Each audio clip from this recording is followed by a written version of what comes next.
Hi, it's Fias Tarot. Hello, Libra placements. This is your money and the person on your mind reading. Money and love. Okay, ngayong June. Okay, so syempre, again, before tayo mag-start, kung hindi ka pa nakakapag-subscribe, please do subscribe and hit the notification bell para lagi po tayo maging updated sa mga mangyayari pa lang. And syempre, again, kung may tanong pagdating sa private reading, just message me sa akin pong FB page for more info.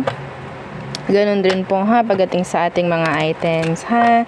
Okay, opo, sa PM po magme-message, not sa comment section. Okay, so if you're interested, ito sila. Yan, okay, so isa-isahin natin muli. Sa mga ayaw makinig nito, okay, you can skip the video. Diyan, papunta sa ating reading na. Okay, so okay, evil eye ring protection. Okay, so this is protection po ha sa evil eye na ibinabato sa'yo na hindi mo kakilala, ng kilala mo, na kung sino man. Okay, so okay, meron tayong bracelet, dalawa, isang adjustable and isang garterize. So ito yung garterize natin. So ganito yung kanyang pendant. So yes, oo. Okay, yan ang pendant niya. And dito naman, yung ating garterize, yung ating adjustable, ito yung meron pong initial. Okay, initial na magmamayari. So, yan siya. And, available pala to sa red string, no? Yung ating adjustable. So, ito naman yung ating necklace. So, ganyan siya. As you can see, this is nice sa personal. Oo. So, this is unisex, by the way. Meron siyang blue stone sa kanyang center. Okay, hindi lang mabigyang justice ng ating camera kasi hindi okay, hindi maganda. Anyway, this is non-tarnish, hypoallergenic, okay? Meron siyang adjustable. Ang tawag dito, extender. Oo, extender para inyong mapahaba pa, no? Yung inyong chain if you want to. And syempre, yung ating 2-in-1 bracelet for love and money na po. Okay, kasi meron na siyang citrine stone. Citrine is for money. Siya yung nagmamagnet ng pera papasok. Okay po, so hindi lang love kundi may money rin, no? Diba? So kung gusto mo naman gamitin to for money lang, okay lang din naman. Kung ikaw ay guy, kung ikaw ay lalaki, gusto mo nito, pwede mo naman siyang ilagay sa red pouch. Okay, I need your real name dito po ha. Kailangan ko ng real name mo kapag ito yung purchase mo. Okay, wag na kayong magtanong kung bakit. Kasi kailangan ko, ha? Oo, sa'yo rin naman to, 'di ba? Oh, so wag ka nang mahiya na ipaalam sa akin ito mong pangalan. And syempre, samahan nyo ito ng protection, ha? Kasi yes, nagma-manifest tayo ng maganda sa pamagitan nito. So kailangan natin proteksyonan yung ating mga minamanifest. Okay, mula doon sa mga taong nagbibigay ng hindi magandang energy, no? So, kahit anong evil eye protection, pwede naman. Kung meron kang sayo, yeah, gamitin mo, sabay mo. And syempre, yung ating grantor. So, si grantor, yung taga-grant ng mga minamanifest natin. Taga-grant lang po, ha? Hindi po siya taga-magic ng kung ano man. Okay, taga-grant lang siya. And taga-pagbigay ng surprises weekly. Okay, kahit sabihin nating maliliit na bagay, maliliit na blessings. Okay, weekly, aside sa minamanifest mo.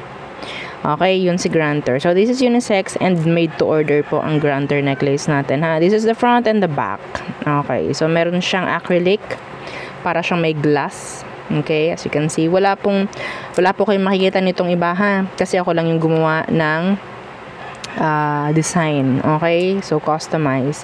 Anyway, so yung ating huling item is pang-alis, MALAS. Okay po, oo, siya yun, pang-alis ng mga hindi na dapat na energy na nakakonect pa sa'yo, kaya bumibigat yung energy mo, hindi ka mapasok ng magandang energy. So ano bang meron, 'di ba? Alat, MALAS. Oo, hindi natin sasabihin yung word na yun, pangit yun. Oo, ayaw natin mag-manifest yun. So, siya yung tagapag-alis nun, ha? Okay, so if you're interested, again, just message me. Okay? Sa akin pong FB page para sa ibang info. Let's see.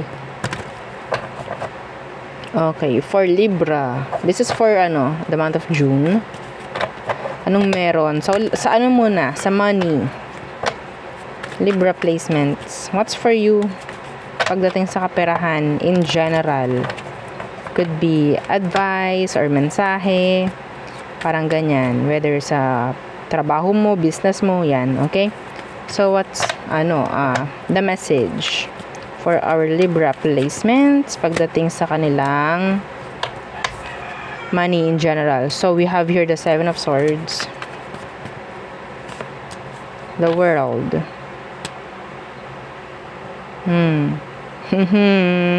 Okay. May mga naka-attach dito sa'yo. 7 of Swords. Yeah, the 8 of Swords. Kailangan yung makaalis dyan. So, ano itong 7 of Swords? Could be evil eyeing. Okay? Yeah, see, the devil. This is evil eye. Mga Libra, be careful. May magandang papasok sa'yo, ha? The world. This is, sabihin nating magandang energy, higher frequency. Pero nandito yung mga mata. Okay? Mga mata ng mga taong talagang ayaw ng progress sa'yo. Okay? Galit sila dyan. Ayaw nila na ikaw ay magkakaroon ng direction. So, meaning to say, kailangan mong proteksyonan yung energy mo, lalo na patungkol sa pera. Ha? Okay? Sa finance mo, dyan sa business mo, sa career mo, dyan sa trabaho mo. Proteksyonan po yung energy. Yung meron na dyang mga evil eye, gamitin nyo. Gamitin nyo na. May papasok pong maganda, oh.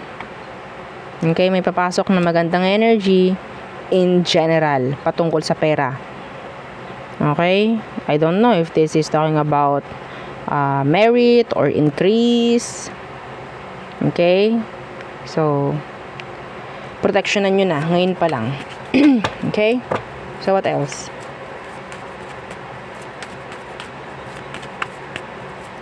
What else? 7 of Pentacles. Some of you could be investing. Okay, papasok ka sa pag-i-invest. Yeah, the full universe, yeah. Pwedeng bago sa'yo to. Pwedeng meron kayong mga tawag dito. Mga opportunity na i-grab na sabihin nating bago sa'yo.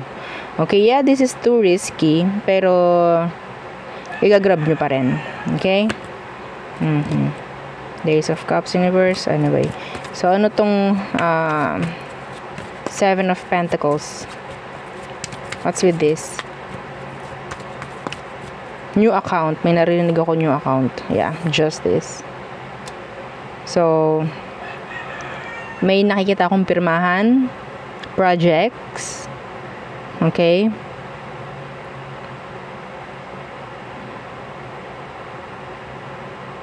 So, yung energy is like there's this energy of legalization. Okay, may legalization, authorization, may mga ganyang ako nakikita dito. Okay? Some of you, ikaw itong nangangailangan magkaroon ng ang tawag dyan, certificate. Okay? Lalo na kung ikaw itong mag-open ng business. Yeah, kailangan mong gumawa ng mga legal papers, no? I don't know. Kailangan. So, kahit maliit man yan. Okay, kahit maliit man yan. So, yeah. New projects. May mga bagong pag-i-investan yung iba sa inyo. This is nice. Okay. So, what else? What else? Pera na mga Libra. Tingnan natin. Yan, this is you. That's justice. Libra. Okay. Partnership. Collaboration for some of you. Okay. The Lovers. 10 of Pentacles. This is nice. I'm hearing boom. Okay. Partnership, collaboration, I think, offers coming in, money increase, okay, the 10 of Pentacles, okay, the 5 of Wands, sabihin natin, yeah, may kaunting struggle, pero sa paganda naman. I think this is like a challenge for you, Pero sa paganda. Sa pataas. Okay? Sa pataas pagdating sa pananalapi. Okay? So, yeah. Nice, nice, nice. The Ten of Pentacles. Knight of Swords Universe. Okay. So, sinasabi rito na pwedeng makakaalis sa mga stress, sa mga isipin. Okay? Nandun yung energy na marirelease ka. O, kung ano man yung burdens, kung ano man yung parang feeling mo stuck kapag dating sa perahan mo ngayong June. Okay? Kasi yeah, may chance na pwede, may darating na pera, malaking pera, or increase, or sabihin natin more clients, more customers ngayong month of June. Okay? Yeah, the Ten of Cups. Happiness, victory, energy of success. Okay, I'm hearing occasion for some of you. May chance na iba dito, mayroon ako nakikita pwedeng merong, ang tawag dyan? May momone. Oo, di ba? Alam mo yun. Yung word na yun. Okay, so anyway, so bawal sabihin yun eh. Oo, I think, bawal. Anyway, so yun ang akin nakikita for you. So next, I don't know, next, the person on your mind. Okay, let's see. Bakit ako nalulutang? Oo, dito sa person on your mind, bigla ako nalutang. Okay, anong meron? Libra. Who is this person on your mind? Anong meron sa kanya? Nako. Anong meron? Who is this? Libra. Okay, the Tower. Lutang. So, you have this separation. Could be a Scorpio. Pwede may separation na nangyari. Yeah, the Two of Swords. Okay, malulutang ka talaga. Decisions. Here, there, yes, no. Okay? So, mapapalutang-lutang ka nga talaga, kakaisip dito. Yes. Temperance. Some of you, ikaw itong parang may hinihintay sa kanya. They're indecisive, I guess. Some of you, iniwan ka nito for another person. For another connection.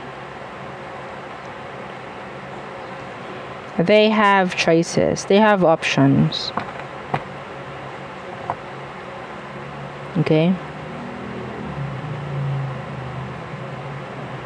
Yung iba naman, kung hindi pa man nangyayaring separation, parang yung sitwasyon nyo is parang, yeah, papunta na rin dun. Papunta na rin. Some of them, they're too indecisive. May mga pabigla-biglang decision rin itong taong to. Okay? May mga pabigla-biglang decision.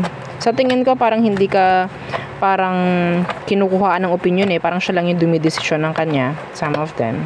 So, hindi po lahat pwedeng makaresonate sa'yo, kunin nyo lang kung anong pwede, kung anong tingin nyo.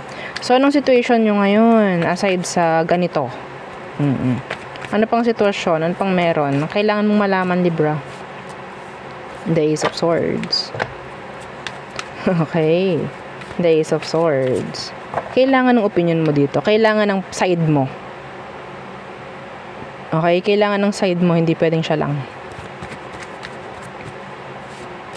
Yeah, Death in reversed.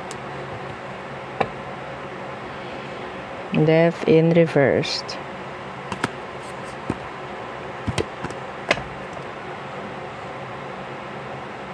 Sa ngayon, there's a lot of pending, delays, procrastination pagdating sa situation. Kailangan ng clarity, closure, if ever, answers. Okay? Healing for some of you. Death is here in reverse. This is repeat. A repeat. Communication ang nakukuha ko dito na pwedeng sabihin nating puro na lang pag-uusap. Okay? Pero wala akong nakikita ditong pagpili or clarity. Parang nag-uusap lang, open lang yung communication, pero wala wala ring maitulong. Wala ring maitulong.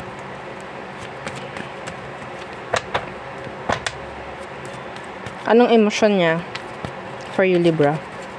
What is their emotion for you? The Hierophant. Okay. And the Page of Cups.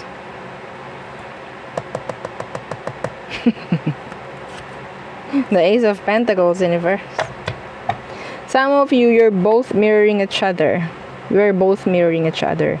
Kailangan ng opinion niya, kailangan ng opinion nyo. Libra. Emotion, ang nakikita ko, they want you. Okay, they want you, they want commitments with you.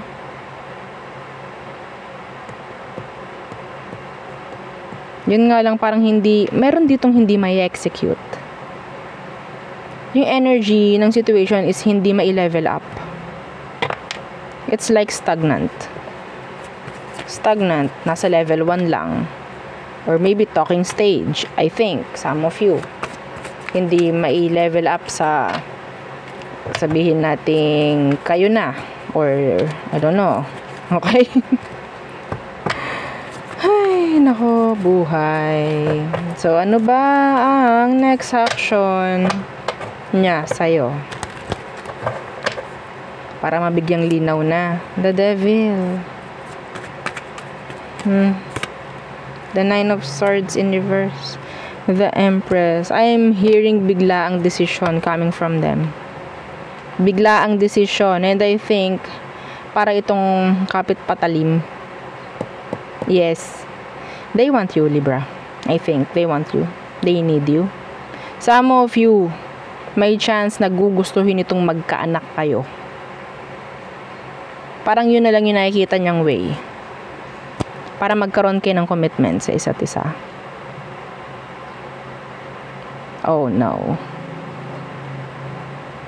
Oh no. Ten of Cups is here in reverse. Kung may mga issue dito, kung itong taong to may pagpili, or sabihin lang feeling nila ikaw, kailangan mong pumili. Parang dadaanin na to sa sa mabilisan. Okay, dadaanin na niya sa ganon, Libra. Be ready. Just be ready, Libra. They're impatient. They're being impatient. Some of you, gabay ito. Gabay. Okay? Handa na tong taong to. Sabihin natin parang wala na tong pakialam. Gusto lang yan mangyari kung anong gusto niyang mangyari sa inyo. Kung gusto niya magkaanak with you, then okay. Wala kang magagawa dun.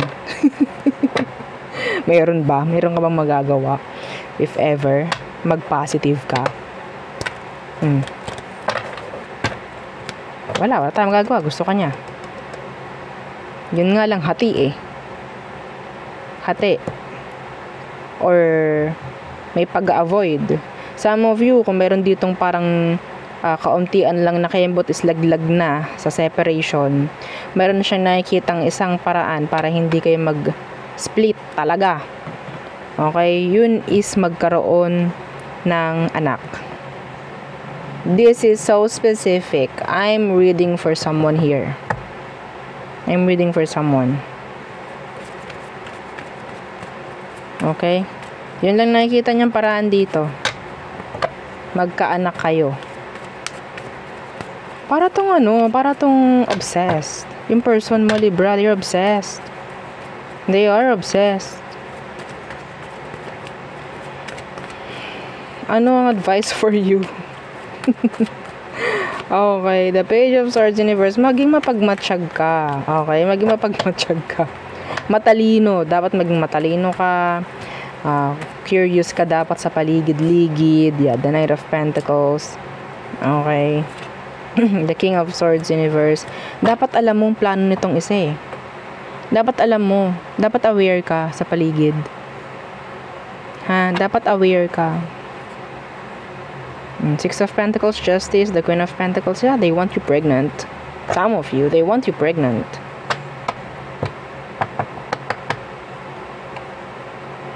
Okay? Hinay-hinay ang nakikita ko dito. Hinay-hinay lamang. Okay? Pagpadalos-dalos. The Emperor, see? They want you pregnant. This is pagiging tatay or nanay. I don't know if you're ready. Then do so. Dapat ready ka. Okay, dapat ready ka. Pero yes, kung ready ka naman na, wala namang masama dito. Decision to. Decision. Okay? Sabihin natin responsibilidad kayo. Responsible kayo sa mga pwede nyong gawing action. Okay? Kayo ang responsible. Yeah, sa lahat na magiging action nyo sa isa't isa. Yun na lang. Okay, so let's see.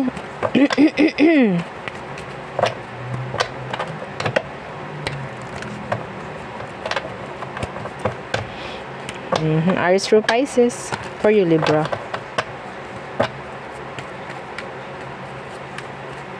Aries through Pisces. Aries, taking action, choosing. Okay. Taurus, short term. Gemini, they want you back.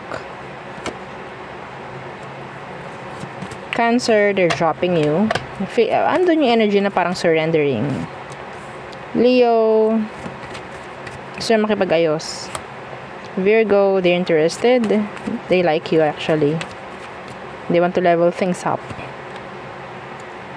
Libra, they're in a hurry. Okay. In a rush. Scorpio, commitment issues. Sagittarius, they want to heal, or maybe you have to heal from them. You have to move on from them. Capricorn, interested, I think physically interested. In and out energy. Aquarius, okay, so si Capricorn is in and out. Okay, I think this is just lasting. So Aquarius, they want another chance with you. Pisces, okay, they're stuck. They want to hear from you, they're stuck. Yeah. Anyway, so there, yun ang aking reading for you, Libra placements. Again, please don't forget to like, share, and subscribe, and follow our FB page. And again, yung ating second YouTube channel na Love Letter, nasa description box below. Thank you. Goodbye.